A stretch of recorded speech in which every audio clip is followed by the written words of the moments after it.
Olá, eu sou o Dirley, sou de Biologia. Hoje nós vamos para a nossa segunda aula falando sobre organologia vegetal. Na aula passada nós tivemos a oportunidade de falar um pouco sobre a parte de tecido dos vegetais, e dando sequência a esse conteúdo, hoje nós vamos estar falando a respeito principalmente das estruturas que surgiram ou que se formaram pela organização básica desses diferentes tipos de tecido. Como há toda uma organização básica em relação à questão da constituição dos tecidos que formam os vegetais, nós vamos verificar que a integração entre esses diferentes tipos de tecido garante ou garantiu a sobrevivência dessas espécies vegetais nos diversos tipos de ambiente. E aí, a partir do momento em que essa sobrevivência ela se concretiza, a planta ela consegue exercer algumas funções importantes, e aí nós precisamos entender como que esse vegetal ele consegue desenvolver essas atividades de forma precisa. E aí, quando se trabalha, ou seja, essa questão das funções, nós vamos estar atribuindo essas funções, lógico, a órgãos, que são importantes dentro desses vegetais. E quando a gente se refere a esses órgãos, a gente pode estar dividindo ele em dois tipos básicos na sua classe. O primeiro deles a gente chama de vegetativo, tá certo? Então, nesse caso, esses órgãos vegetativos vão estar constituindo as estruturas que permite o crescimento, digamos assim, desse vegetal, que no caso será a raiz, tá? Todas as raízes, no caso, o caule desse vegetal e a folha, que é a estrutura mais externa, acima desse caule, que será responsável por garantir com que aquilo que foi adquirido pela planta, do substrato, possa ser transformado em alimento e garantir a sobrevivência básica desse vegetal. Os outros tipos de órgãos são de natureza reprodutiva. E aí eu vou ter como principal exemplo, tá, as estruturas que nós conhecemos como flor, fruto e semente. Tá? Então, ao longo do conteúdo que fala sobre os vegetais, nós temos aí a possibilidade de analisar como que é a estrutura histológica desse vegetal, que foi o conteúdo anterior. Tá? Hoje nós vamos estar verificando a questão da formação dos órgãos que garantirão a sobrevivência desse vegetal e, além disso, a perpetuação dessa espécie. Então, raiz, caule e folha na parte vegetativa, garantindo fixação, desenvolvimento, realização de fotossíntese e a consequência disso, que é a produção de flor, fruto e semente, ou então só a semente sem a presença de flor ou fruto, como nós vamos verificar mais à frente nos próximos conteúdos. Tá certo? Então, a primeira estrutura básica ou órgão vegetativo que a gente vai estar comentando agora chama-se raiz, certo?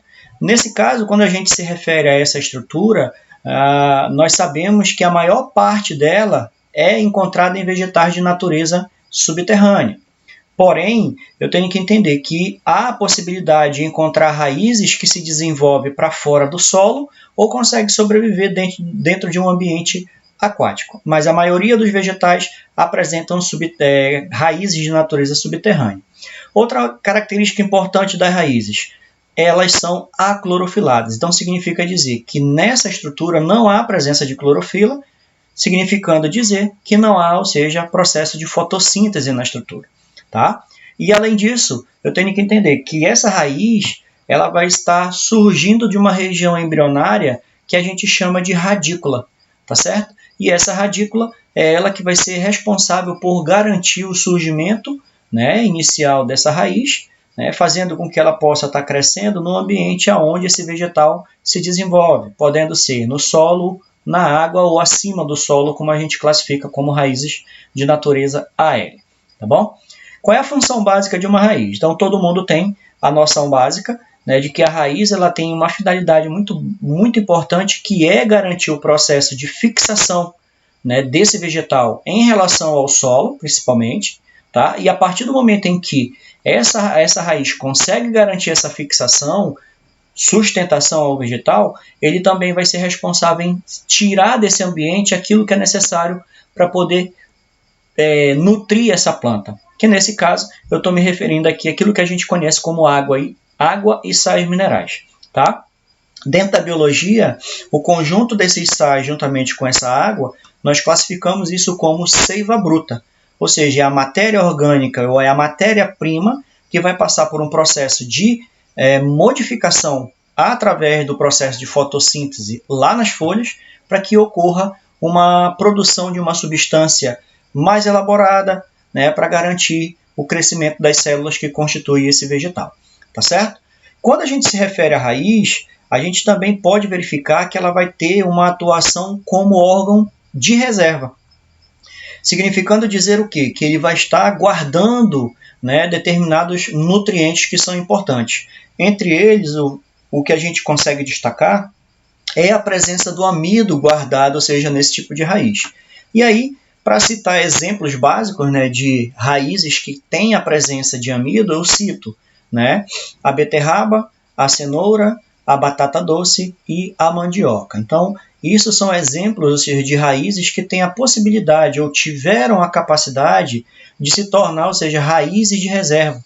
Né? Isso significa dizer o quê? Que vai ter um parênquima, né, de reserva, tecido que vai ser responsável por guardar grande quantidade de nutriente, onde esse nutriente ele é utilizado por todos os seres vivos que dependem, né, desses vegetais dentro da cadeia alimentar. Então, o amido ele é uma das principais substâncias que podemos encontrar, né, ou seja, nesse órgão de reserva que a gente chama de raiz. Lembrando, função principal fixação, nutrição, porém pode estar atuando como, né, órgão de reserva, guardando aquilo que é importante, né, para esse vegetal e fornecendo isso como fonte alimentar a outros seres vivos.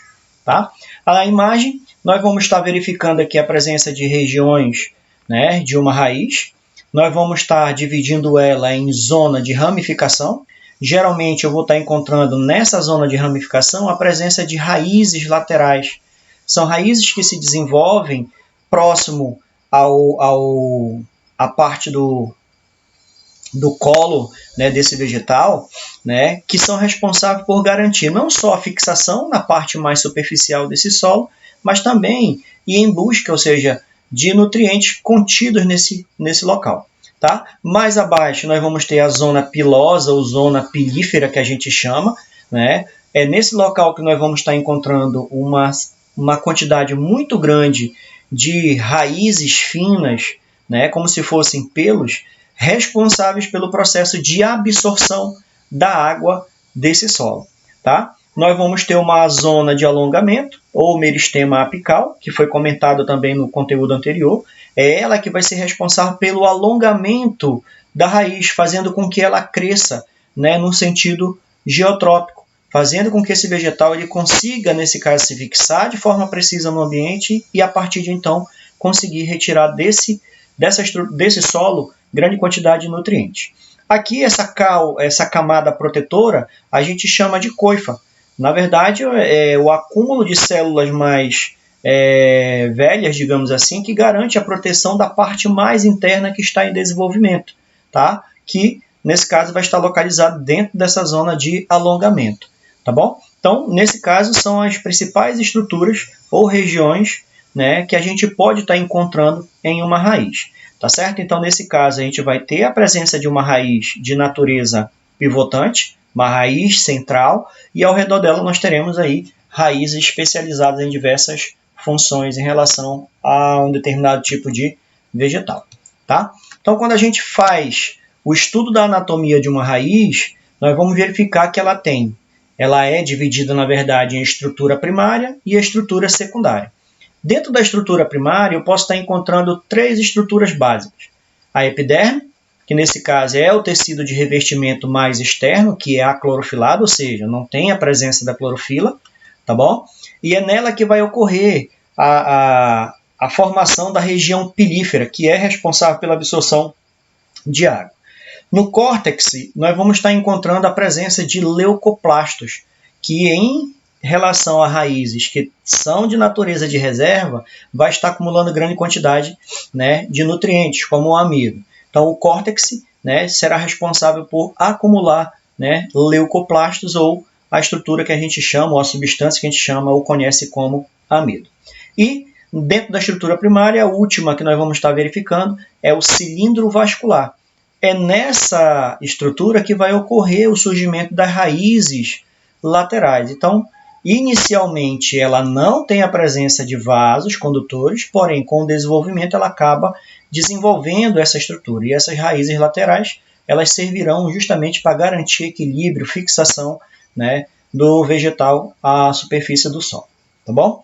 Na estrutura secundária, nós teremos a presença do câmbio vascular, que nesse caso é o que vai estar originando o que a gente chama de canais de condução de seiva, né? Então, o xilema da raiz em direção às folhas e o floema das folhas em direção a todo o vegetal. Então, cada um deles aqui tem uma funcionalidade específica. Xilema conduzindo seiva bruta do solo em direção à folha, lá na folha acontecendo fotossíntese, transforma essa seiva bruta em seiva elaborada, que é, né, espalhada ou distribuída pelo canal condutor que a gente chama de floema, certo? E, por último, nós vamos ter a periderme, que nesse caso a periderme ela é constituída principalmente, né, pela junção de 3 estruturas básicas nessa raiz: o felogênio, a feloderme e o súber. Então, nesse caso, quando eu me refiro à periderme, ela vai ser responsável por substituir o que a gente chama de epiderme. E, além disso, e o parênquima, né, do córtex, né, acaba se tornando reduzido. Então, nesse caso, eu tenho que entender que a periderme ela vai ser responsável por garantir a substituição da epiderme, fazendo com que o córtex se torne-se, né, cada vez mais reduzido. Então, na imagem, essa imagem que está no livro de vocês, ela vai estar mostrando como é que é, ou seja, a estrutura interna dessa raiz, né, a epiderme com pelos, a presença do córtex, início da formação do câmbio para formar xilema primário, né, e, ou seja, todo o processo de evolução, desenvolvimento, né, dessa raiz em relação a esse vegetal para garantir a sua funcionalidade, fixação e absorção de nutrientes. Tá? Por último, nós vamos verificar aqui que nós vamos ter, ou seja, diferentes tipos de raízes, tá certo? Então, nesse caso, quanto aos vegetais, a gente pode estar dividindo essas raízes de acordo com o tipo de vegetal. Então, dentro do grupo dos vegetais, a gente trabalha com 2 tipos de vegetais: os monocotiledôneos e os dicotiledôneos, tá certo? Quando a gente se refere a esses vegetais de natureza dicotiledônea, eu tenho que entender que elas vão apresentar o que a gente chama de raiz axial ou raiz pivotante, certo? Então, o que é isso? Eu tenho a presença de uma raiz principal e ao redor dela eu vou estar encontrando raízes, né, menores, laterais. Enquanto que a raiz de cabeleira ou fasciculada, eu vou estar encontrando principalmente em vegetais monocotiledôneos, tá? Tá, professor, você está falando dicotiledôneo, monocotiledôneo, o que significa isso? Quando a gente se refere a um vegetal que é dicotiledôneo, quando a gente faz a observação das suas sementes, essas sementes elas podem ser divididas em 2 partes iguais. Por exemplo, o caroço do abacate. Então, se você forçar, né, ou seja, essa estrutura ela consegue ser dividida em 2 partes iguais. E lá, ou seja, durante o desenvolvimento dessa semente no solo, permite a formação, ou seja, da estrutura inicial do vegetal e a formação das folhas.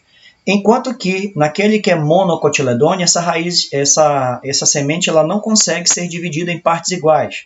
Exemplo, o arroz, o milho, tá? São exemplos disso. Então, nesse caso, o pé de milho, tá? O pé do feijão, o pé do feijão, desculpa, o pé do milho, do arroz, ela tem raiz de cabeleira ou raiz fasciculada. Não tem raiz principal, são várias raízes garantindo a sustentação, né, e a absorção de nutrientes desse vegetal. E nós vamos ter o tipo de raiz de natureza tuberosa, tá? Que é, ou seja, aquela que vai ser, ou seja, responsável por guardar substâncias importantes. São raízes de reserva, guardando quem? Amido. E o exemplo que eu vou ter aqui, tá? É a cenoura, mas além delas, quem mais? Batata doce, a mandioca, né, a beterraba.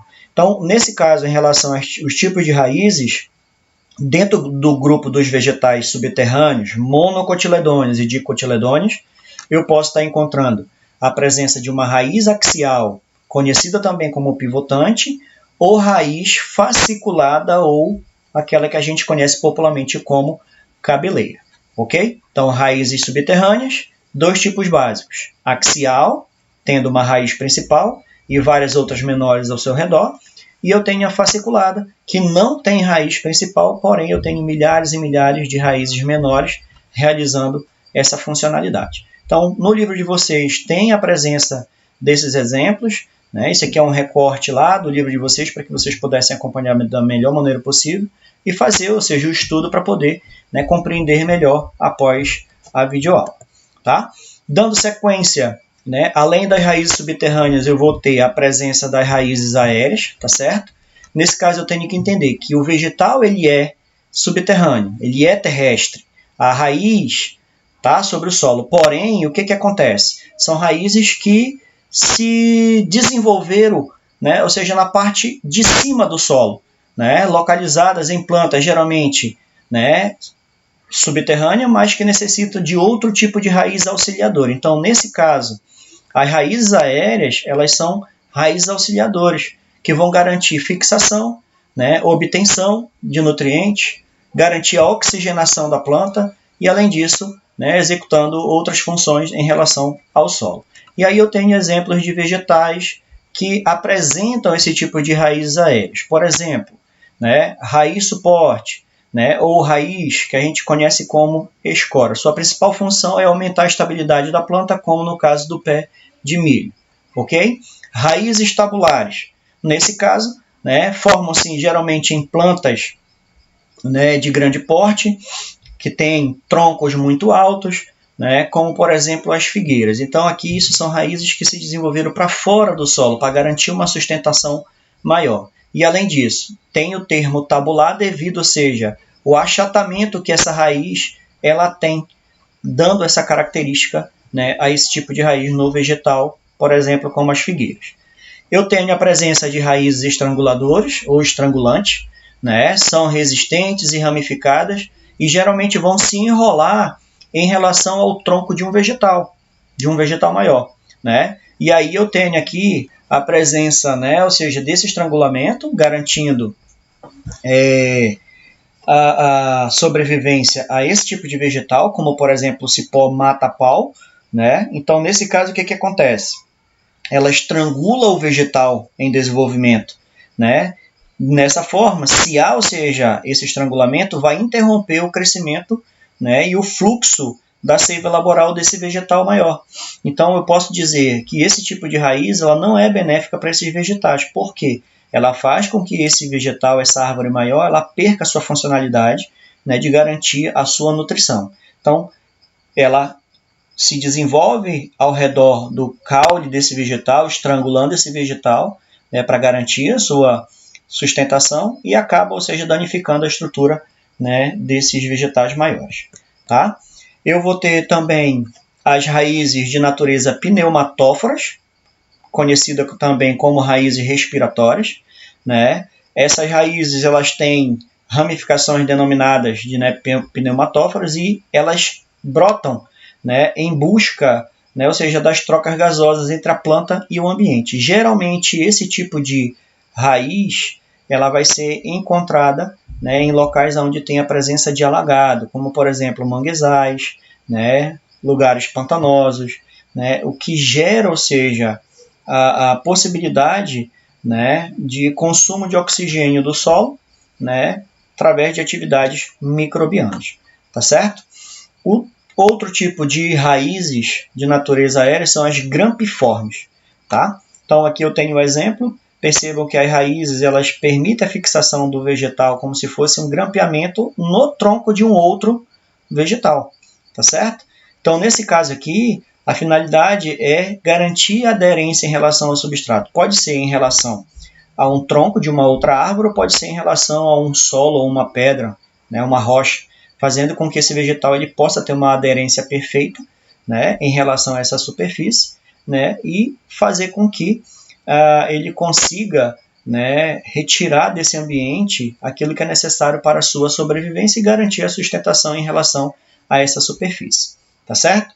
Raízes sugadoras ou conhecida como austórios, né? Nesse caso aqui, a gente vai estar encontrando aqui a presença, né, da erva de passarinho. Então, geralmente, quando esse tipo de vegetal se desenvolve no outro de grande porte, ele começa a matar o vegetal maior. Por quê? Esse tipo de vegetal ele vai em busca, ele consegue penetrar no tronco desse vegetal, né, tirando, ou seja, o nutriente que é desse vegetal. Então, isso é um parasita, tá? A consequência que ele traz a um vegetal maior é a morte. Então, ele retira a seiva bruta, né, dessa árvore, né, para poder garantir o seu desenvolvimento. E, nesse caso, a gente chama de erva de passarinho porque, muitas das vezes, esse tipo de vegetal ele vai ser consumido pelos pássaros e, quando eles defecam sobre a superfície desse vegetal, eles acabam garantindo, ou seja, a fixação, desenvolvimento, né, retirando, nesse caso aí, né, grande parte daquilo que é importante para o desenvolvimento desse vegetal maior. Tá? Então, nós vamos ter aqui raízes sugadoras ou austórios, que no caso retiram, né, grande quantidade de seiva bruta de um vegetal maior, matando esse vegetal. Tá? Raízes cinturas, tá? Nós vamos estar encontrando, né, principalmente em plantas de natureza epífitas, né, ou seja, que são aquelas plantas que vivem sobre outras plantas, mas sem causar prejuízo. Esse tipo de planta ele é diferente desse aqui. Tá? Então, a raiz sugadora austória ele é parasita. Enquanto que as plantas epífitas, como por exemplo as bromélias, e as orquídeas e entre outras, elas se fixam na superfície desse vegetal maior simplesmente para garantir a possibilidade de realizar o processo de fotossíntese e se desenvolver. Então, ela utiliza o vegetal maior como base de sustentação para poder garantir a sua sobrevivência. Tá certo? Então, nesse caso, orquídeas e bromélias são exemplos de raízes cinturas, né, ou plantas epífitas, que vivem sobre outras plantas maiores só com a finalidade, né, ou seja, de garantir a sua sobrevivência. Né? Então, nesse caso aqui, apresentam tecido epidérmico pluristratificado, denominado de velame, que atua como uma esponja, absorvendo a umidade do ar e a água que escorre pelos caules das plantas que as hospedam. Então, nesse caso, não tem prejuízo aqui, tá certo? É só uma forma de garantir sustentação para poder, né, se desenvolver, tá bom? Nós vamos ter aqui, por último, né, a questão das raízes de natureza aquática. Então, esse tipo de vegetal, ele tem raízes que vão estar desenvolvendo parênquima de natureza aerífero. Então, significa dizer que eles acumulam grande quantidade de ar nas suas células para garantir, né, ou seja, uma flutuação, né, em relação ao ambiente aquático, né, facilitando, né, não só essa flutuação, mas também a questão das trocas gasosas dessa planta com o ambiente. E aí eu coloquei aqui como exemplo a Vitória régia, que é um vegetal característico, né, ou seja, do nosso país, de partes alagadas do nosso país, Pantanal, região amazônica, né? E aqui eu tenho outro exemplo de vegetal, né, que é muito comum, né, em relação à região amazônica. Né? Nesse caso, ela vai ter uma raiz extremamente aquática, porém flutua sobre essa água, né, mas realizando, né, essas trocas gasosas. Tá certo? Então, nesse caso, quando a gente se refere, né, à parte de órgãos vegetativos, o primeiro que foi colocado aqui para vocês são as raízes, e elas apresentam todas essas características básicas, tá certo? Então, nossa aula de hoje ela finaliza, tá, com esse conteúdo, né? Façam a leitura do conteúdo de vocês, tá certo? Para que vocês possam finalizar, né, ou dar sequência em relação ao nosso conteúdo.